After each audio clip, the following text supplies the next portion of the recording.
সুপ্রিয় শিক্ষার্থী বন্ধুরা, আশা করি তোমরা ভালো আছো। আজকে আমরা আলোচনা করব জীববিজ্ঞান প্রথম পত্রের প্রথম অধ্যায়। আজকে আমাদের আলোচনার বিষয় হচ্ছে বংশগতীয় বস্তু। প্রিয় বন্ধুরা, তাহলে আমরা আগে জানব বংশগতীয় বস্তুটা কি। কোষ মধ্যস্থ যেসব উপাদানের মাধ্যমে পিতামাতার চারিত্রিক বৈশিষ্ট্যগুলো বংশানুক্রমিকভাবে সন্তানের মধ্যে বাহিত হয় তাদেরকে একত্রে বংশগতীয় বস্তু বলা হয়। প্রিয় বন্ধুরা, আমি আবারও বলছি, কোষ মধ্যস্থ যেসব উপাদানের মাধ্যমে পিতামাতার চারিত্রিক বৈশিষ্ট্যগুলো বংশানুক্রমিকভাবে সন্তানের মধ্যে বাহিত হয় তাদেরকে একত্রে বংশগতীয় বস্তু বলা হয়। প্রিয় বন্ধুরা, তোমরা লক্ষ্য করো, এখানে বলা হচ্ছে কোষ মধ্যস্থ যেসব উপাদানের মাধ্যমে, অর্থাৎ কোষের মধ্যে এমন কিছু উপাদান আছে যে উপাদানগুলো পিতামাতার চারিত্রিক বৈশিষ্ট্যগুলো বংশানুক্রমিকভাবে এক প্রজন্ম থেকে আরেক প্রজন্মে বহন করে নিয়ে যায়। সেই উপাদানগুলোকে আমরা বংশগতীয় বস্তু বলে থাকি। তাহলে বন্ধুরা, আমাদের জানতে হবে সেই বংশগতীয় বস্তুটা কী।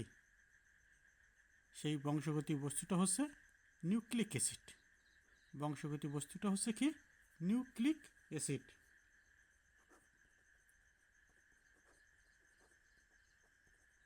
নিউক্লিক অ্যাসিড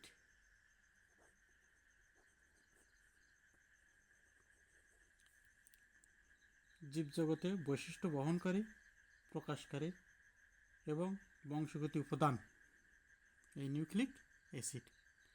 তাহলে বন্ধুরা, আমরা জানতে পারলাম যে বংশগতি বস্তুটা হচ্ছে নিউক্লিক অ্যাসিড। এই নিউক্লিক অ্যাসিড কোষের মধ্যে থেকে বংশানুক্রমিক পিতামাতার বৈশিষ্ট্যসমূহ তাদের সন্তানের মধ্যে বহন করে নিয়ে যায়। সেই বংশগতি বস্তুটা হচ্ছে নিউক্লিক অ্যাসিড। প্রিয় বন্ধুরা, তাহলে আমরা জানলাম যে বংশগতি বস্তুটা কী এবং বংশগতি বস্তু আমরা চিহ্নিত করতে পারলাম যে বংশগতি বস্তুটা হচ্ছে নিউক্লিক অ্যাসিড। আমি বংশগতি বস্তুর সংজ্ঞাটা আরও একবার বলছি। কোষ মধ্যস্থ যেসব উপাদানের মাধ্যমে পিতামাতার চারিত্রিক বৈশিষ্ট্যগুলো বংশানুক্রমিকভাবে সন্তানের মধ্যে বাহিত হয় তাদেরকে একত্রে বংশগতি বস্তু বলা হয়। প্রিয় বন্ধুরা, সেই বংশগতি বস্তু হচ্ছে নিউক্লিক অ্যাসিড। এবার আমরা জানবো তাহলে নিউক্লিক অ্যাসিডটা কি। নিউক্লিক অ্যাসিড হলো অসংখ্য nitrogen base, pentose sugar, phosphoric অ্যাসিডের সমন্বয়ে গঠিত অ্যাসিড যা জীবের বংশগতীয় ধারাসমূহ সকল কাজ নিয়ন্ত্রণ করে থাকে। নিউক্লিক অ্যাসিড হলো অসংখ্য নাইট্রোজেন বেস,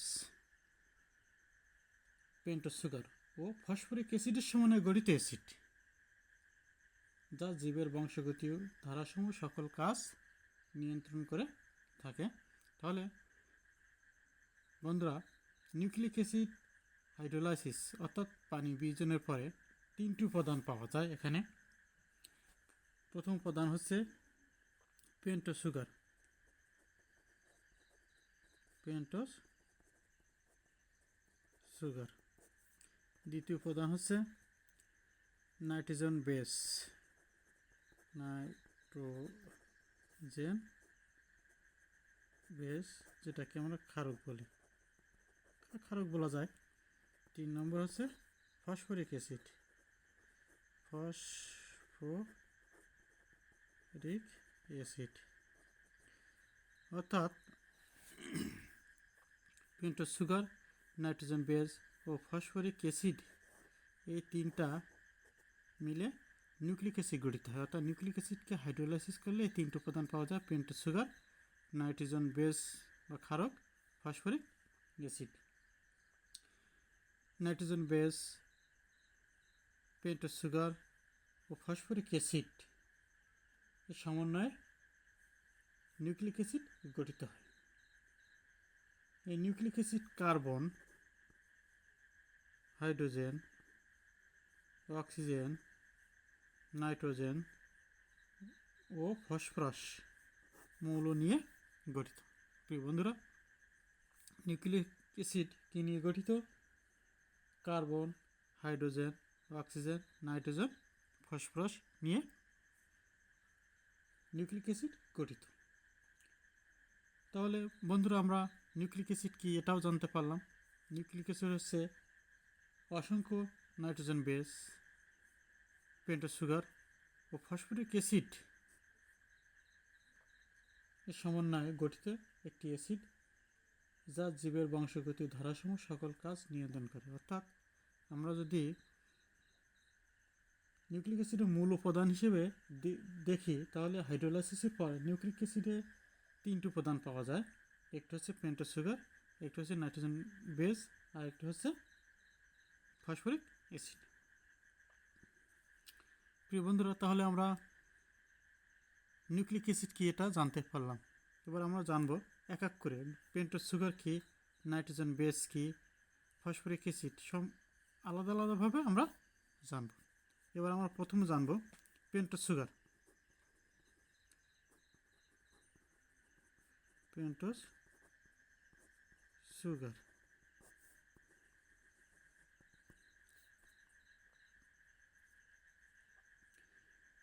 5 কার্বন যুক্ত শর্করাকে বলা হয় পেন্টোজ সুগার।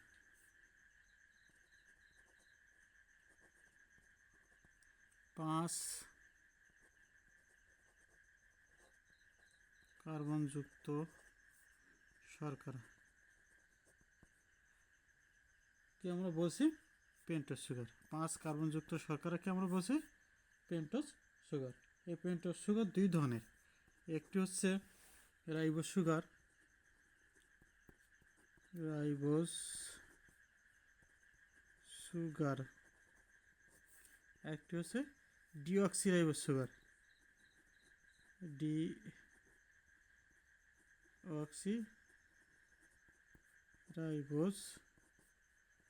সুগার। প্রিয় বন্ধুরা, পেন্টোজ সুগারটা হচ্ছে 5 কার্বনযুক্ত শর্করা। 5 কার্বনযুক্ত শর্করাকে আমরা বলছি পেন্টোজ সুগার। এই পেন্টোজ সুগার 2 প্রকার, একটা হচ্ছে রাইবোজ সুগার আর একটা হচ্ছে ডিঅক্সিরাইবোজ সুগার। প্রিয় বন্ধুরা, আমরা রাইবোজ সুগার ও ডিঅক্সিরাইবোজ সুগারটা এবার জানবো যে রাইবোজ সুগারটা কি। রাইবোজ সুগার হচ্ছে নিউক্লিক অ্যাসিডে রাইবোজ সুগার বর্তমান থাকলে তাকে আমরা রাইবোনিউক্লিক অ্যাসিড বলি। অর্থাৎ নিউক্লিক অ্যাসিডে রাইবোজ সুগার বর্তমান থাকলে তাকে রাইবোনিউক্লিক অ্যাসিড বা আরএনএ বলি। রাইবোনিউক্লিক অ্যাসিড বা আরএনএ।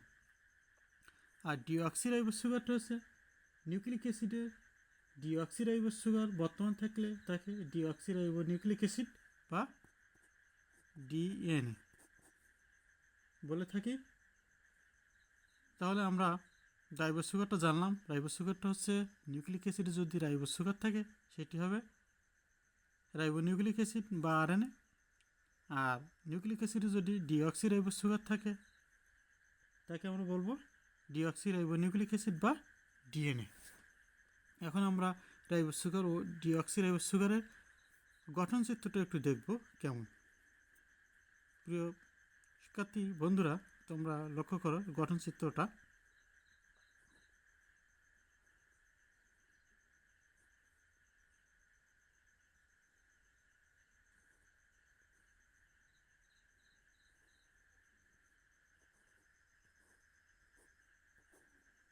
পাঁচ কার্বনযুক্ত 1 কার্বন, 2 কার্বন, 3 কার্বন, 4 কার্বন আর 5 carbon.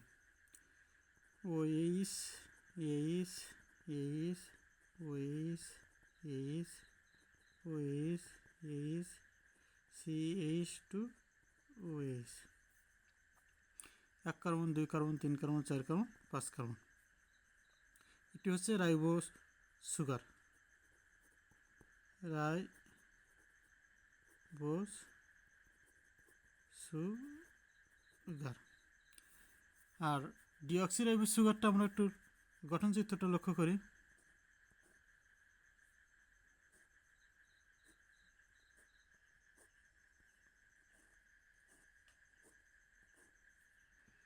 1 carbon 2 carbon 3 carbon 4 carbon 5 carbon ও H H H H H H মানে হাইড্রোজেন এগুলো এইচ CH2 OH।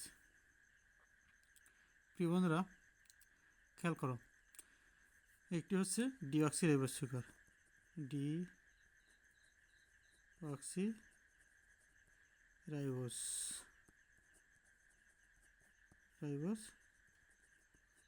সুগার। গাঠনিকভাবে ডিঅক্সিরাইবোজ সুগার ও রাইবোজ সুগার একই রকম, প্রায় দেখতে কিন্তু একটু পার্থক্য আছে। রাইবোজ সুগারের 2 নং কার্বনে অক্সিজেন উপস্থিত, ডিঅক্সিরাইবোজ সুগারের 2 নং কার্বনে অক্সিজেন অনুপস্থিত, এটুকু পার্থক্য। তাছাড়া রাইবোজ সুগার বা রাইবোজ ও ডিঅক্সিরাইবোজ এর গঠন একই, কিন্তু পার্থক্য হলো রাইবোজ সুগারের 2 নং কার্বনে অক্সিজেন উপস্থিত আর ডিঅক্সিরাইবোজ সুগারে 2 নং কার্বনে অক্সিজেন অনুপস্থিত। তাহলে প্রিয় বন্ধুরা আমরা পেন্টোজ সুগারটা জানলাম। পেন্টোজ সুগার হচ্ছে 5 কার্বন যুক্ত শর্করাকে আমরা বলছি পেন্টোজ সুগার। এই পেন্টোজ সুগার 2 প্রকার, একটি হচ্ছে রাইবোজ সুগার, একটি হচ্ছে ডিঅক্সিরাইবোজ সুগার। রাইবোজ সুগারটা হচ্ছে নিউক্লিক অ্যাসিডের রাইবোজ সুগার বর্তমান থাকলে তাকে আমরা রাইবোনিউক্লিক অ্যাসিড বা RNA বলছি। ডিঅক্সিরাইবোজ সুগারটা হচ্ছে নিউক্লিক অ্যাসিডে যদি ডিঅক্সিরাইবোজ সুগার বর্তমান থাকে তাহলে আমরা তাকে রাইবোনিউক্লিক অ্যাসিড বা DNA বলি। রাইবোজ সুগারের গঠন চিত্রটা আমরা দেখছি আর ডিঅক্সিরাইবোজ সুগারের গঠন চিত্রটা আমরা দেখছি। এর গঠন চিত্র প্রায় একই রূপ, তবে পার্থক্য হচ্ছে রাইবোজ সুগারের 2 নং কার্বনে অক্সিজেন উপস্থিত আর ডিঅক্সিরাইবোজ সুগারের 2 নং কার্বনে অক্সিজেন অনুপস্থিত, এটুকু। তাহলে প্রিয় বন্ধুরা আমরা পেন্টোজ সুগার সম্পর্কে জানলাম। এবার আমরা জানব নাইট্রোজেন বেস। নাইট্রোজেন বেস বা ক্ষারক, যেটা ক্ষারক।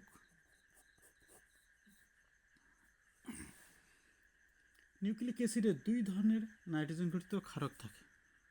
নিউক্লিক অ্যাসিডে কয় ধরনের নাইট্রোজেন ঘটিত ক্ষারক বা বেস থাকে? 2 ধরনের। এরা নাইট্রোজেন, কার্বন, হাইড্রোজেন, অক্সিজেন দিয়ে গঠিত। এক রিং বিশিষ্ট হতে পারে, এই বেসগুলো এক রিং বিশিষ্ট হতে পারে, আবার 2 রিং বিশিষ্ট হতে পারে। এই রিং এর উপর ভিত্তি করে নাইট্রোজেন ঘটিত বেস 2 ধরনের। একটি হচ্ছে পিউরিন,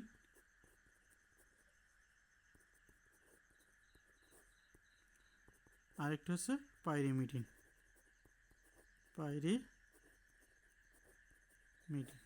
প্রিয় বন্ধুরা তাহলে নাইট্রোজেন ঘটিত ক্ষারক কি? নিউক্লিক অ্যাসিডে 2 ধরনের নাইট্রোজেন ঘটিত ক্ষারক থাকে। ক্ষারকগুলো সাধারণত নাইট্রোজেন, কার্বন, হাইড্রোজেন ও অক্সিজেন দিয়ে গঠিত। এক রিং বিশিষ্ট হতে পারে, আবার 2 রিং বিশিষ্ট হতে পারে। এই রিংয়ের উপর ভিত্তি করে নাইট্রোজেন ঘটিত বেস বা ক্ষারকগুলো 2 ভাগে ভাগ করা যায়। একটা হচ্ছে পিউরিন, একটা হচ্ছে পাইরিমিডিন। পিউরিন হচ্ছে 2 রিং বিশিষ্ট, 2 রিং বিশিষ্ট,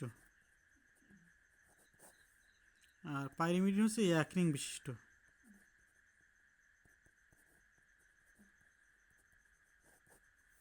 প্রিয় বন্ধুরা 2 রিং বিশিষ্ট ক্ষারককে বা 2 রিং বিশিষ্ট ক্ষারকে আমরা পিউরিন বলছি। এটি হচ্ছে অ্যাডেনিন আর গুয়ানিন। অর্থাৎ নাইট্রোজেন বেস 5 ধরনের। একটা হচ্ছে অ্যাডেনিন, গুয়ানিন, সাইটোসিন, থাইমিন আর ইউরাসিন। এই 5 প্রকারের ভিতরে 2 রিং বিশিষ্ট হচ্ছে অ্যাডেনিন আর গুয়ানিন, এই দুটি। আর পাইরিমিডিন হচ্ছে 1 রিং বিশিষ্ট, এটি হচ্ছে সাইটোসিন, থাইমিন আর ইউরাসিল। এই 3টে হচ্ছে 1 রিং বিশিষ্ট। অর্থাৎ 2 রিং হচ্ছে এরকমটা। এর গঠন চিত্র যদি আমরা একটু লক্ষ্য করি,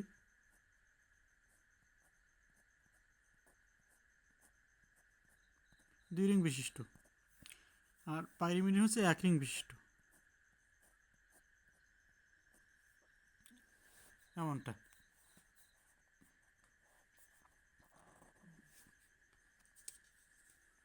প্রিয় বন্ধুরা, তাহলে নাইট্রোজেন বেস আমরা জানলাম। নাইট্রোজেন বেস 2 ধরনের, পিউরিন আর পাইরিমিডিন। অর্থাৎ নাইট্রোজেন বেস বা ক্ষারকগুলো অ্যাডেনিন, গুয়ানিন, সাইটোসিন, থাইমিন আর ইউরাসিল, এদের রিংয়ের উপর ভিত্তি করে 2 ভাগে ভাগ করছি। একটা হচ্ছে পিউরিন, একটা হচ্ছে পাইরিমিডিন। পিউরিন হচ্ছে 2 রিং বিশিষ্ট, পাইরিমিডিন হচ্ছে 1 রিং বিশিষ্ট। 2 রিং বিশিষ্ট হচ্ছে অ্যাডেনিন, গুয়ানিন, এই দুটি, গঠনটা এরকম। পাইরিমিডিন হচ্ছে সাইটোসিন, থাইমিন, ইউরাসিল, এর গঠনটা হচ্ছে এমন। এখন ডিএনএ এবং আরএনএতে এই নাইট্রোজেন বেস এর কিছুটা পার্থক্য দেখা যায়। ডিএনএতে নাইট্রোজেন বেস থাকে অ্যাডেনিন, গুয়ানিন, থাইমিন, সাইটোসিন। আর আরএনএতে অ্যাডেনিন, গুয়ানিন, ইউরাসিল, সাইটোসিন। অর্থাৎ ডিএনএতে অ্যাডেনিন, গুয়ানিন, থাইমিন, সাইটোসিন। আরএনএতে অ্যাডেনিন, গুয়ানিন, ইউরাসিল, সাইটোসিন। অর্থাৎ দুটির ভিতরে 3টি নাইট্রোজেন ঘটিত বেস একই রকম। অ্যাডেনিন আছে, গুয়ানিন আছে, সাইটোসিন আছে। শুধুমাত্র ডিএনএতে থাইমিন থাকে, আরএনএতে থাইমিনের পরিবর্তে ইউরাসিল থাকে। এটুকু হচ্ছে পার্থক্য, আমরা এটুকু পার্থক্য বলতে পারি। প্রিয় বন্ধুরা, তাহলে আমরা নাইট্রোজেন বেস সম্পর্কে জানলাম। এবার আমরা জানব ফসফরিক অ্যাসিড। ফসফরিক অ্যাসিড 3 নম্বর, ফসফরিক অ্যাসিড। ফসফরিক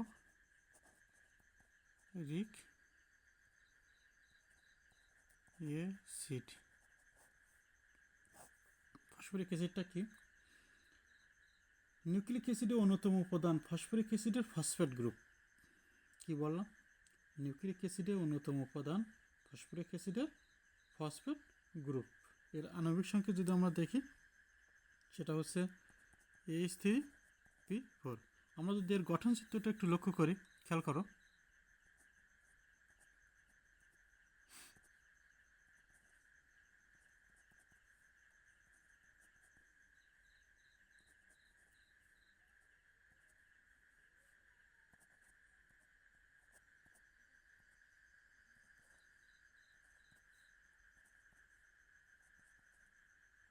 অর্থাৎ এখানে 3টি সক্রিয় হাইড্রোক্সিড গ্রুপ থাকে, 1, 2, 3টি। এর 2টি শর্করা কাঠামো গঠন করে। প্রিয় বন্ধুরা, ফসফরিক অ্যাসিডটা কি? নিউক্লিক অ্যাসিডের অন্যতম উপাদান ফসফরিক অ্যাসিডের ফসফেট গ্রুপ। এর আণবিক সংকেত হচ্ছে H3P4। আমরা গঠন চিত্রটা যদি লক্ষ্য করি, তা ঠিক দেখতে এমনটাই। এই ফসফরিক অ্যাসিডের 3টি সক্রিয় হাইড্রোক্সিল আয়ন থাকে, 1, 2, 3টি। এর 2টি শর্করা কাঠামো গঠনে অংশগ্রহণ করে বা শর্করা কাঠামো গঠন করে।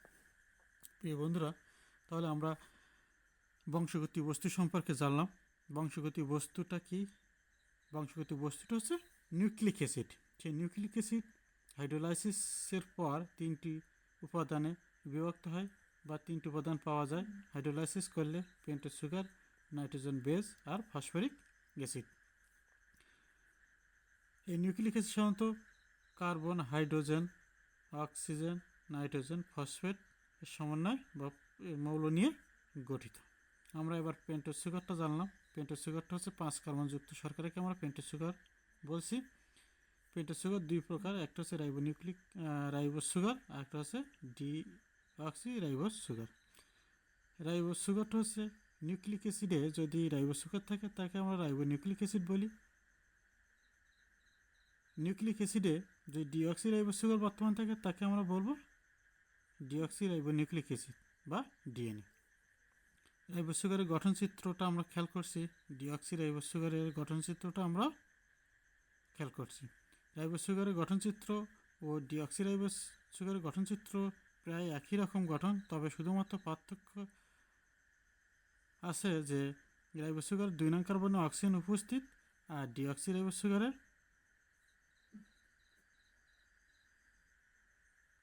2 নং কার্বনে অক্সিজেন অনুপস্থিত।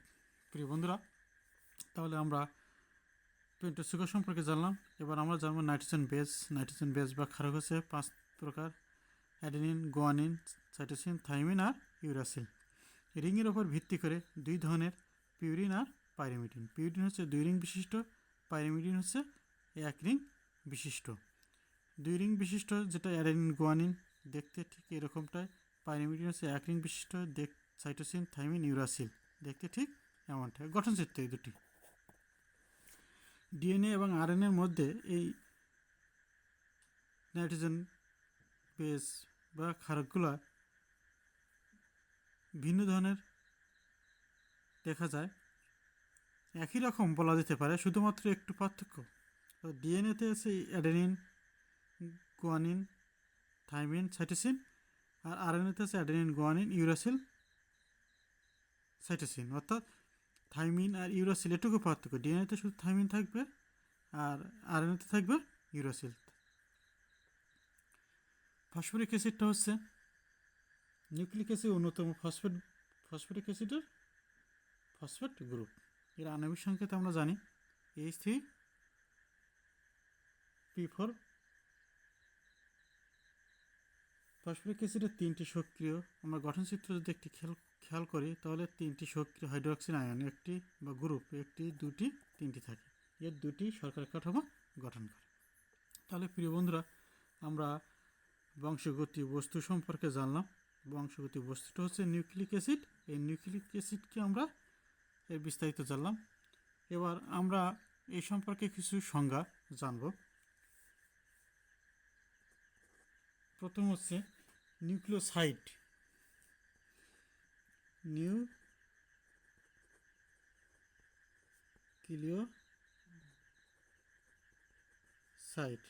নিউক্লিওসাইডটা কি এটা আমরা জানব। পেন্টোজ সুগারের সাথে একটি নাইট্রোজেন বেস যুক্ত হয়ে গঠিত হয় নিউক্লিওসাইড। কি বললাম? পেন্টোজ সুগার হচ্ছে 2 প্রকার: ribose sugar, deoxy ribose sugar. তো আমরা যদি রাইবোজ সুগারটাই ধরে নিই, এই রাইবোজ সুগারের সাথে যদি নাইট্রোজেন গঠিত base adenine, guanine, cytosine, thymine, uracil এর ভিতরে যে কোনো একটি, মনে করো অ্যাডেনিন, এই দুটি উপাদান যুক্ত হয়ে যেটা গঠিত হয় সেটা হচ্ছে নিউক্লিওসাইড। বোঝা গেল? রাইবোজ সুগারের সাথে, অর্থাৎ পেন্টোজ সুগারের যে রাইবোজ সুগার আর ডিঅক্সি রাইবোজ সুগার 2 প্রকার। এই পেন্টোজ সুগারের সাথে যে কোনো একটি নাইট্রোজেন বেস যুক্ত হয়ে গঠিত হয় নিউক্লিওসাইড। এরপর আমরা জানব নিউক্লিওটাইড।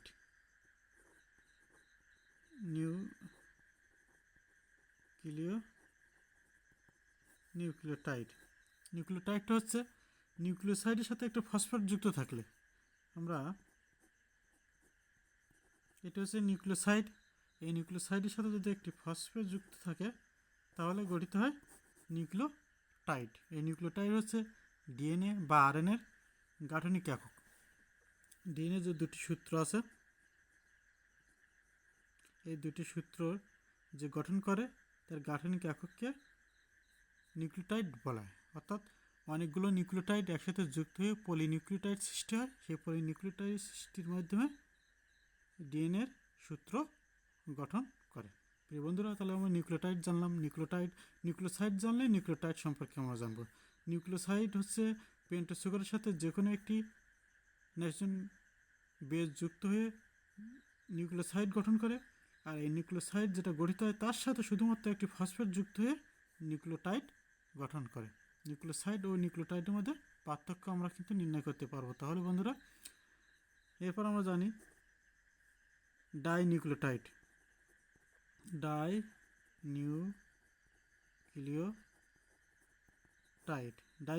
হচ্ছে ডাই মানে 2টি, অর্থাৎ 2টি নিউক্লিওটাইড যদি যুক্ত হয় তাকে আমরা বলবো ডাইনিউক্লিওটাইড। এরপর হচ্ছে যে পলিনিউক্লিওটাইড। তিন নম্বর এটা হচ্ছে পলিনিউক্লিওটাইড।